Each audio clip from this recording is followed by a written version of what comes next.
참 이 세상에 갈등이 많은 것 같습니다. 우리가 갈등 많은 세상에서 살아가고 있습니다. 사람이 모여서 사는 곳이라면 다 인간관계에서 일어나는 이런저런 갈등이 있기 마련입니다. 국가 간의 갈등이 있고요. 사회적 갈등, 가족 간의 갈등이 있습니다. 사상적인 갈등이 있고 종교적으로 갈등이 얼마나 많이 일어나고 있는지 모릅니다. 해방 후에 좌우 이데올로기적인 갈등이 있었습니다. 그리고 독재와 민주화 사이에 얼마나 갈등이 많이 있었는지 모릅니다. 보수와 진보의 갈등, 남과 북의 갈등, 또 이 남쪽 내에서는 남남 갈등이 일어나고 있습니다. 여당과 야당이 모두 경제 민주화를 주장하고 있지만 강론에 있어서는 사사건 끝 다 부딪힙니다. 작은 정부 큰 시장을 주장하던 신자유주의, 그래서 정부가 시장에 개입을 하지 않는 것이 경제 민주화라고 생각했었는데 웬걸? 정부가 손을 딱 놓으니까 오히려 재벌만 도와주는 꼴이 되었다고 해서 신자유주의를 부르짖던 사람들 안에서 갈등이 막 일어나고 있습니다. 가진 자, 조금이라도 힘이 더 있는 자의 갑질이 사회적 갈등을 불러왔고요. 정치권에서는 지금도 노동개혁이 먼저다, 아니다, 재벌개혁이 먼저다, 서로 갈등하고 있습니다. 그런데 우리는 매일매일 출근해서 노사 간에 일어나는 갈등의 현장 속에서 살아가야 되는데, 그렇다면 우리 그리스도인들은 어떻게 살아야 되느냐? 우리가 그리스도인으로서 이런 갈등의 세상에서 어떤 태도로 살아야 되느냐 하는 점입니다. 여러분, 노사 중에 누가 갑이고 누가 을일까요? 노사 중에 노, 근로자는 을이고 사, 경영진은 갑입니까? 정말 그렇게 생각하세요? 그렇다면 여러분은 갑입니까? 을입니까? 대부분 을이라고 생각하실지 모르겠지만요, 소위 오늘을 살아가는 모든 사람들은요 다 자기 나름의 갑질을 다른 사람에게 하면서 살아가고 있는 거예요. 제가 이 교회의 담임 목사입니다. 그런데 부목사님들의 입장에서는 제가 자기들에게 갑질을 한다고 생각할 수 있는 부분이 있는 거예요. 그러면 부목사님들은 을입니까? 아니죠. 강도사님이나 전도사님 입장에서는요, 부목사님들한테 갑질 많이 당하고 산다고 생각할 수 있는 겁니다. 말이 그렇다는 겁니다. 우리 교회 교육자들에게 문제가 있다는 말로 오해하지 마시길 바랍니다. 우리 교회 교육자들은 다 저를 닮아서 착합니다. 사랑하는 성도 여러분, 아무튼 이런 세상을 살아가면서 우리 그리스도인들은요, 누가 뭐라고 해도 하늘이 무너지고 땅이 꺼져도요, 세상 사람들이 뭐라고 손가락질을 하고 어떤 가치관으로 지금 살아가고 있든지 간에 우리가 어떻게 살아야 하나님의 뜻을 따라 사는 삶일까? 하나님이 원하시는 삶이 무엇일까? 이것이 중요할 뿐인 거예요. 이데올로기를 따라갈 필요도 없어요. 사회적 분위기를 따라갈 필요도 없어요. 세월이 지나고 아무리 시대가 변해도 우리의 삶의 표준은 언제나 하나님의 말씀이기 때문입니다. 뜻이 하늘에서 이루어진 것 같이 땅에서도 이루어지이다. 우리가 날마다 이렇게 하나님의 뜻대로 살게 해달라고 기도하고 있지 않습니까, 여러분? 이런 의미에서 오늘 이 성경 본문은요, 많은 사람들의 마음을 불편하게 만들 수도 있을 것 같습니다. 특히 젊은 세대는 그 마음에 많이 부딪히는 말씀일 수도 있다고 생각이 됩니다. 아마 이 세상에 지금도 노예제도가 시행되고 있는 곳은 없을 거라고 생각이 됩니다. 그러나 오늘 본문 말씀이 기록된 당시 이 로마의 노예제도는 가장 보편적인 사회제도였습니다. 그 당시 노예는 사람이면서도 사람의 형상을 입은 짐승이었습니다. 오히려 짐승보다도 못한 면이 더 많았습니다. 더 업신여김을 받았다고요. 그러니 그 노예들이 받는 수모들이 어떠했겠습니까? 철저하게 착취당하고 유린을 당했을 뿐만 아니라 그들의 목숨 자체가 파리 목숨이었습니다. 짐승은 잡아서 먹긴 하지요. 사람은 죽여서 그냥 버리니까 짐승보다 더 가치가 더 없었다는 이 말입니다.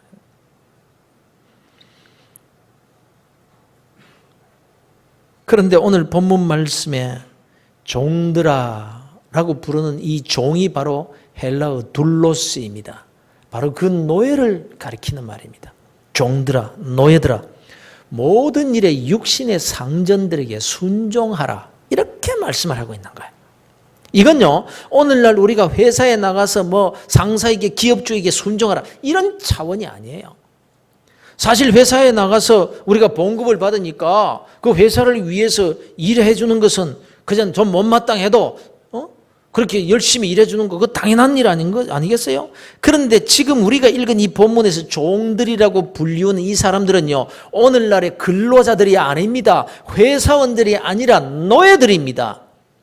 다시 말씀드리면 싹쓸 받고 일하는 자들이 아니라 짐승과 같이 노동력을 착취당하고 있는 노예들을 가리키는 말입니다.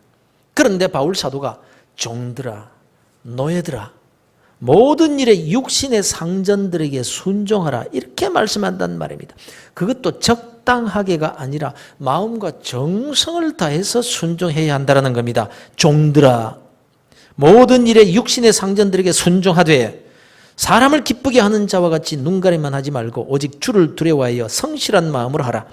무슨 일을 하든지 마음을 다하여 주께 하듯 하고 사람에게 하듯 하지 말라.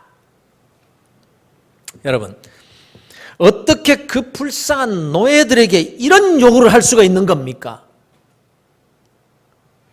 딱 지금 바울이 노예 제도를 옹호하는 그런 발언을 하고 있는 것 같습니다.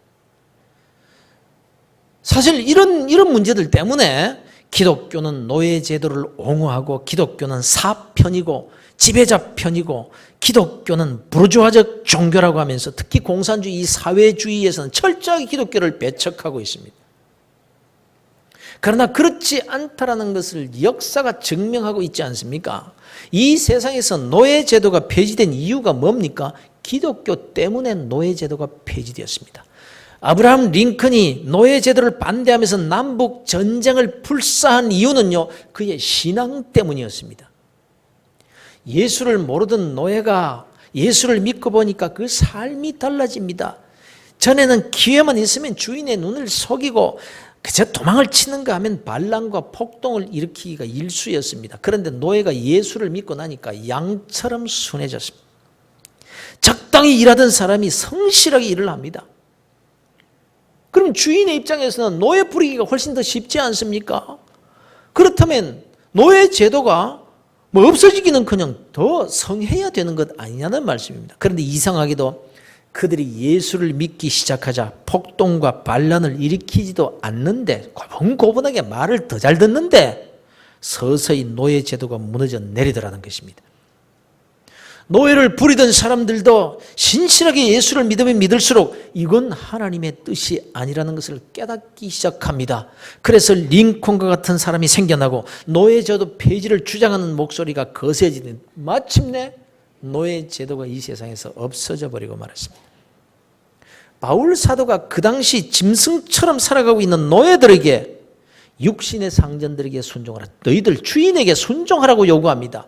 그런데 그 요구가 적당한 수준의 요구가 아닙니다. 아주 적극적인 요구요, 명령이었습니다.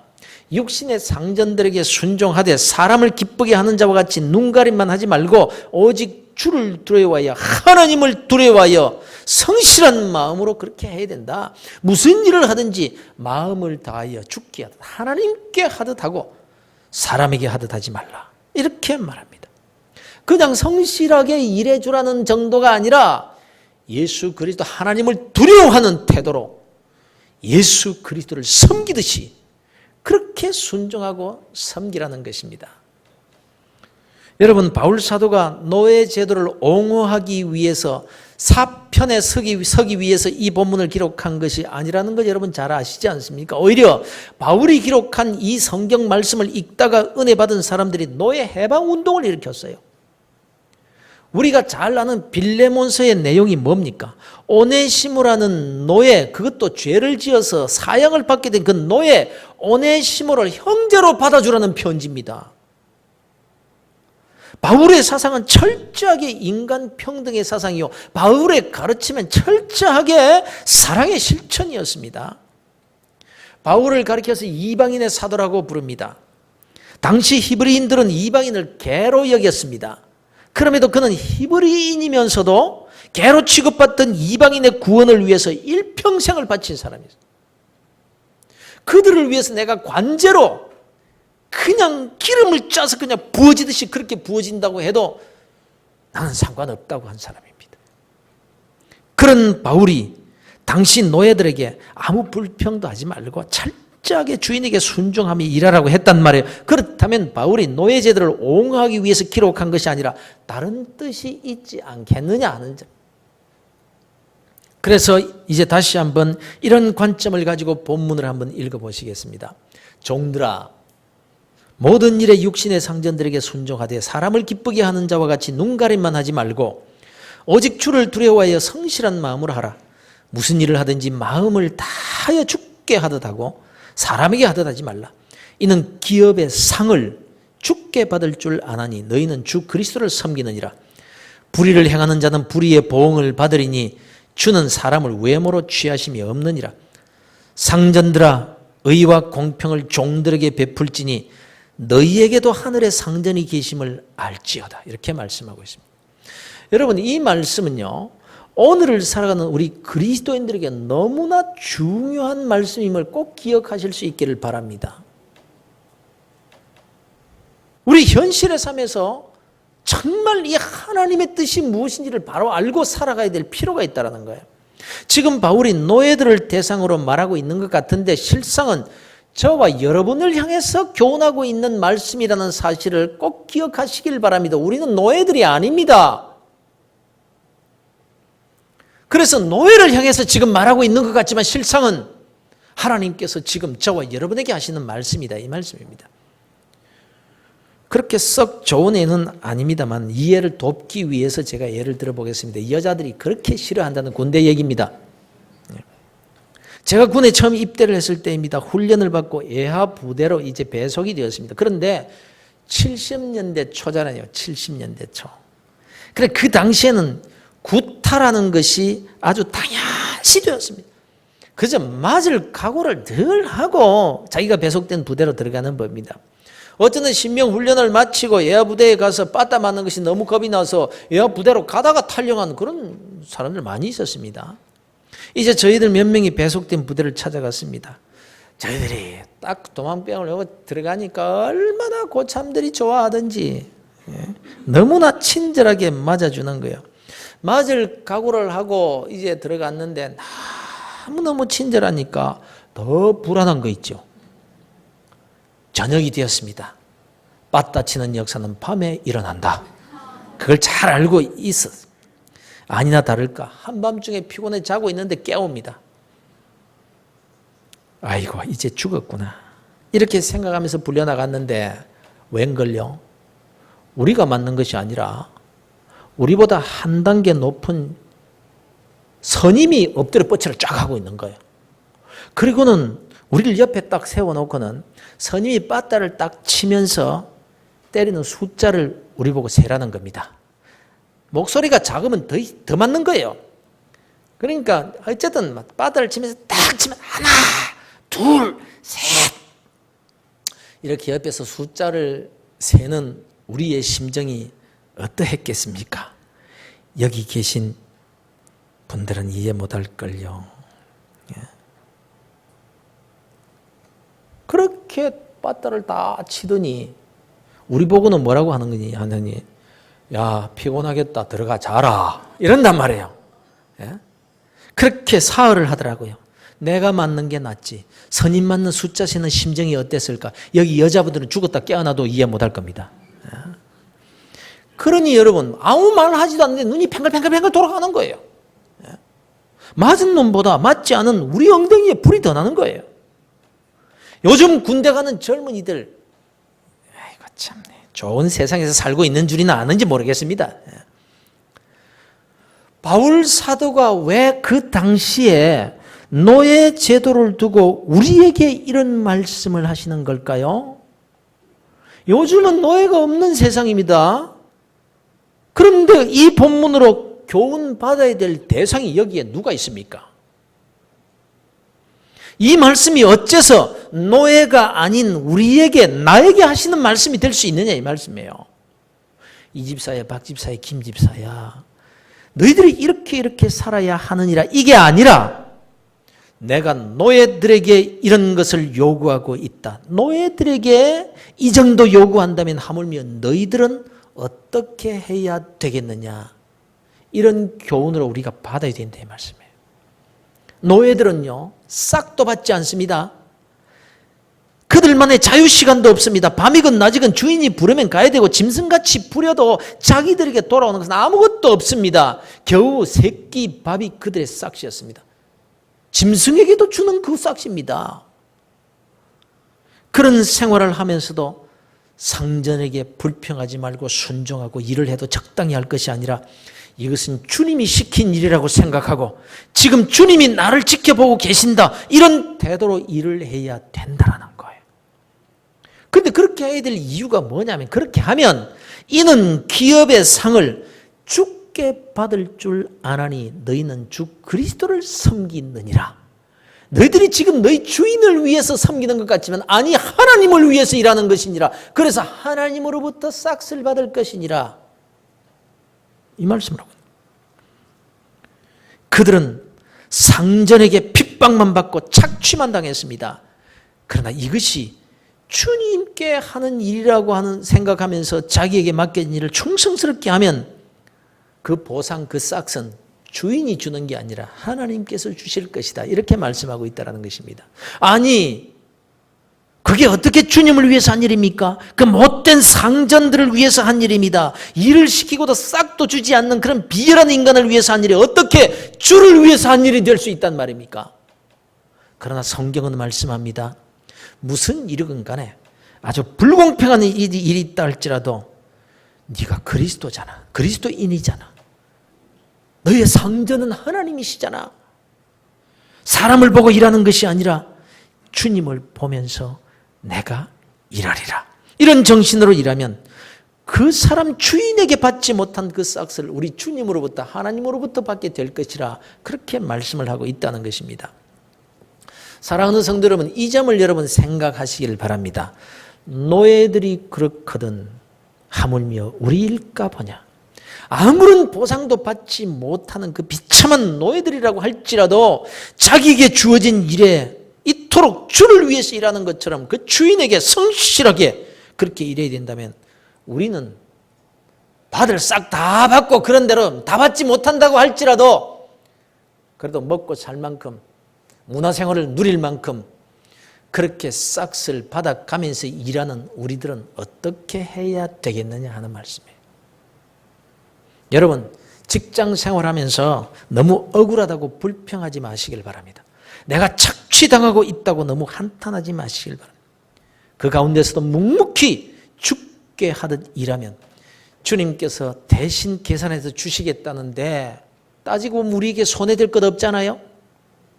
그런데 불평한다고 주인이 보지 않는 곳에서, 불공평하다고 주인이 보지 않는 곳에서 적당히 하고 너도 나를 그렇게 대하오니 나도 그렇게 한다, 이렇게 하면서 보이지 않게 주인에게 손해를 끼치게 된다면 주인에게도 제대로 된 싹도 받지 못하고 하나님으로부터도 받을 것이 없어지고만이 나만 손해 아닙니까?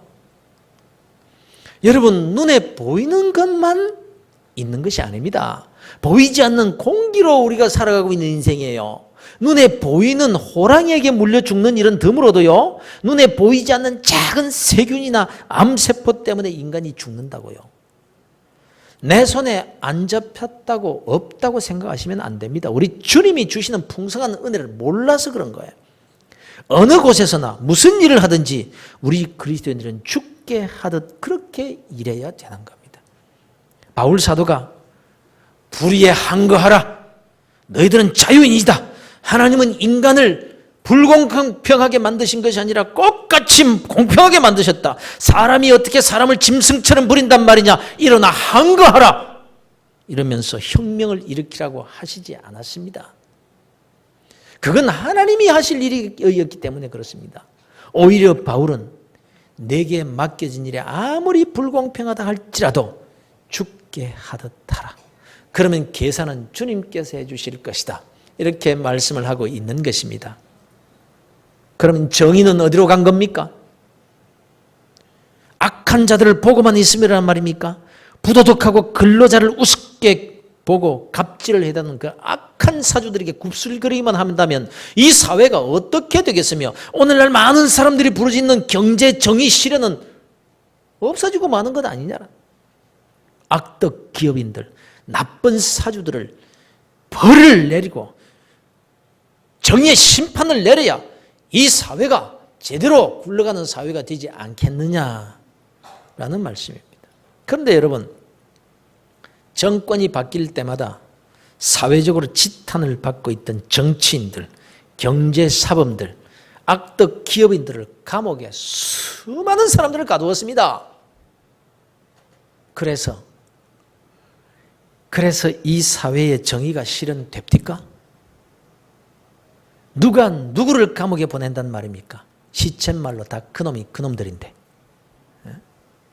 그러나 성경은 이렇게 말씀합니다. 불의를 행하는 자는 불의의 보응을 받으리니 주는 사람을 외모로 취하심이 없느니라. 불의한 자는 불의한 대로 하나님이 보응을 하신다는 거예요. 주님께서 직접 말씀하셨습니다. 내 사랑하는 자들아, 너희가 친히 원수를 갚지 말고 하나님의 진노하심에 맡기라. 기록되었을 때 원수 갚는 것이 내게 있으니 내가 갚으리라. 우리가 정말 이걸 믿느냐 이 말이에요. 그러니 하나님을 믿는다는 게 뭡니까? 우리가 신앙 고백적으로 산다라는 그 삶이라는 것이 정의 실현을 외치면서 주먹을 불끈 쥐고 나서는 것이겠습니까? 말씀을 따라 주님께 맡기고 오히려 그들을 섬기는 태도로 나아가는 것이 우리의 신앙이어야 되겠습니까? 어느 것이 이 사회를 정의롭게 만드는 길이겠으며 나쁜 자 벌을 주되 내가 벌을 주는 것과 하나님께서 벌 주시는 것 중에 누가 벌을 주는 것이 더 확실하고 더 정의롭고 치우침 없이 정확하게 주겠느냐 이 말씀입니다. 더 나아가서 어느 누가 소위 갑질을 하는 자들을 향해서 돌을 던질 수가 있다는 말입니까? 나도 나보다 약한 자들에게 갑질하면서 사는 사람인데 말입니다. 하나님께서 보실 때는 꼭 같은 죄인들인데 말입니다. 여러분, 불의한 자들에 대한 보응은 주님께 맡기고 내가 살아가는 삶의 현장 속에서 모든 일을 주님께 하듯 성실하게 주님을 섬기듯 그렇게 순종하는 태도로 살면 세상적인 가치관으로 볼 때는 내가 손해보고 내가 바보같이 보이겠지만 그에 대한 보상은 싹슨 주님께서 계산해 주시니 그런 삶이 어떻게 내게 손해가 되는 삶이겠느냐 하는 말씀이에요. 그렇다면 우리가 세상에서 누구를 어떤 사람을 섬기는 것이 하나님께 더 큰 은혜와 복을 받는 길이겠습니까? 싹을 제대로 주는 상전을 잘 섬기는 것이겠습니까? 싹을 제대로 안 주는 상전을 잘 섬기는 사람이 주님께 보상을 더 받겠느냐 하는 말씀이에요. 이 하나님의 말씀을 믿지 못하니까 싸우고 넘어뜨려서 쟁취하는 삶을 살면서도 그래서 많이 취하고 많이 가지게 된 것 같은데 그 인생을 보니까 텅 비어 있습니다.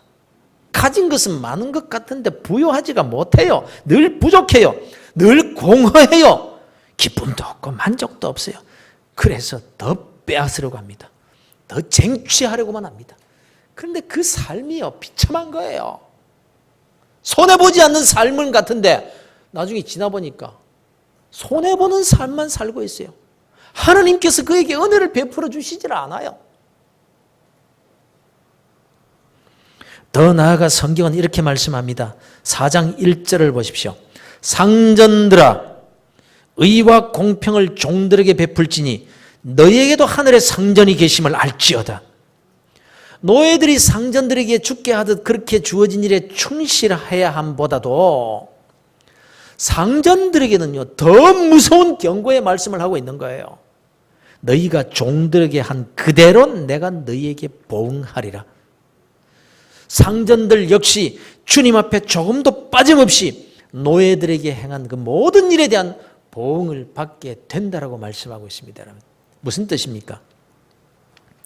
노예가 상전에게 하는 그 일이 주님께 하는 일이듯이 상전이 종에게, 아랫사람에게, 직원들에게, 근로자들에게 한 그 일이 바로 주님께 한 일이 되고 만다라는 것입니다. 내게 한 대로 내게 갚아주리라.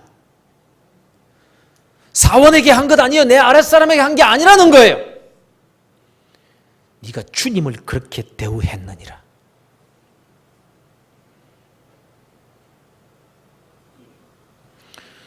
여러분, 노와 사 중에 주님이 사편이십니까? 노편이십니까? 그렇지 않습니다. 하나님은 공평하신 하나님이십니다. 노와 사 모두의 하나님이십니다. 다만 어디에 속했든지 누가 하나님의 뜻을 따라 사느냐, 이게 중요한 거예요.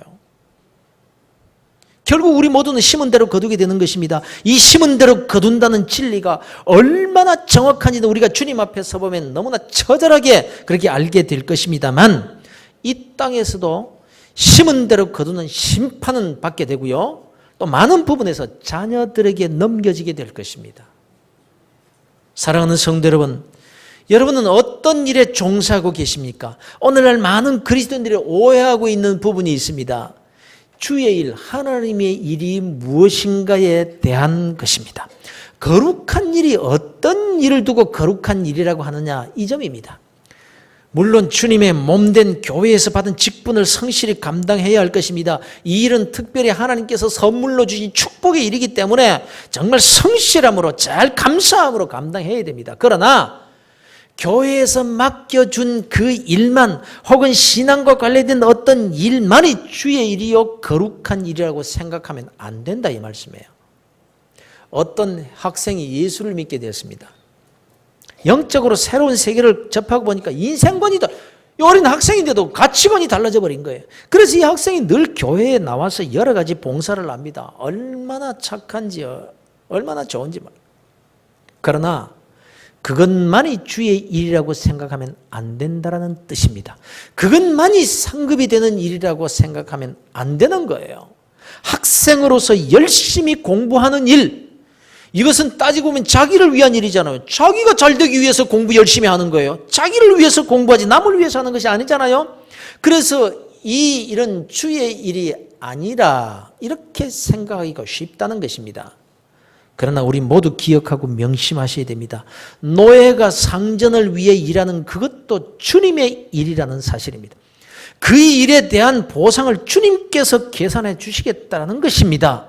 학생이 공부할 때에 주님의 일을 하듯 그렇게 공부하면 그것이 주를 위한 일이요 거룩한 일이요, 그에 대한 싹쓸 보상을 하나님께서 계산해 주신다는 말입니다. 주님의 일이 아닌데 왜 주님께서 보상을 해 주십니까?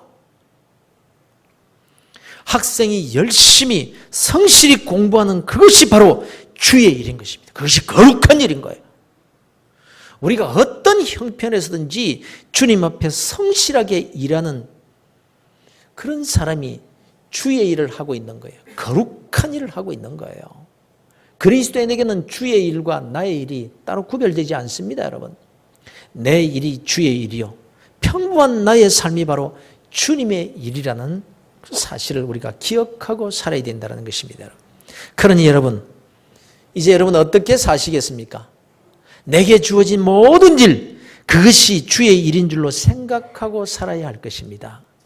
사랑하는 성도 여러분, 아무쪼록 믿음으로 여러분이 하시는 그 평범한 일을 주님께 하듯 최선을 다하셔서 주님께서 보상해 주시는 풍성한 그 싹을 기업의 상으로 받는 복된 그리스도인들 다 되시기를 우리 주 예수 그리스도의 이름으로 축원합니다.